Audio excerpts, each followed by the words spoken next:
Good morning, and welcome to today's Set Sail with Grace Harbor.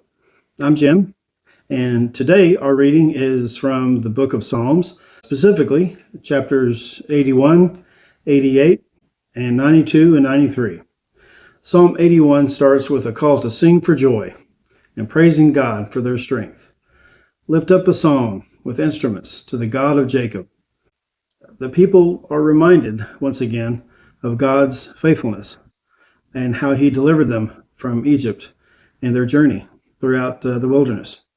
He also warns and admonishes them, urging that they listen to God's commands and not to stray from his ways or have any other gods among them. The psalm highlights the consequences of disobedience, but also promises to bless them with abundant blessings if they remain in him. Psalm 88 describes the psalmist as in a suffering state of darkness, of feeling abandoned and distant from friends and loved ones. He even questions God's goodness. But despite his despair, he still cries out to God for help and mercy, clinging to his hope and for God's intervention. It reminds us that even those who are totally devoted to God can still experience profound suffering, and that life isn't always a bed of roses. With persistent prayer and clinging to his faith in God, he finds hope even in those dark times. I think the lesson for us is to always pour out our hearts to God in all circumstances, even if we feel like our prayers are falling on deaf ears. God's grace is big enough to handle anything that this world can throw at us.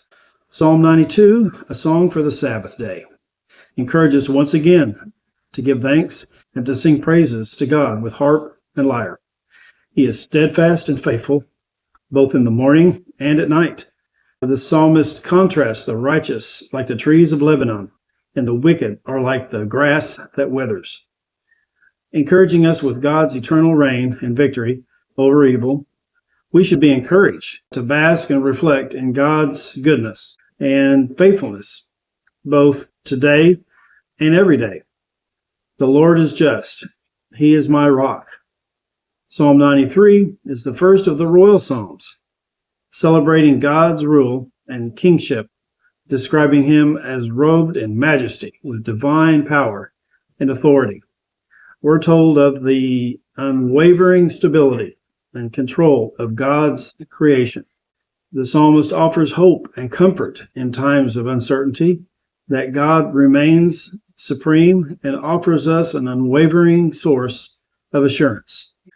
So today, we've been called to praise God, singing a song to lift him up, and we're reminded that no matter what we're facing, no matter how big that mountain looks, we've got a God that's bigger, and he is there for you and will see you through anything.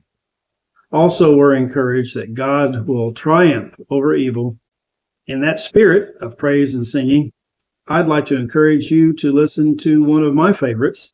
It's found right here on YouTube, and you can find the link to it in the comment section. I'd love for you to listen to it.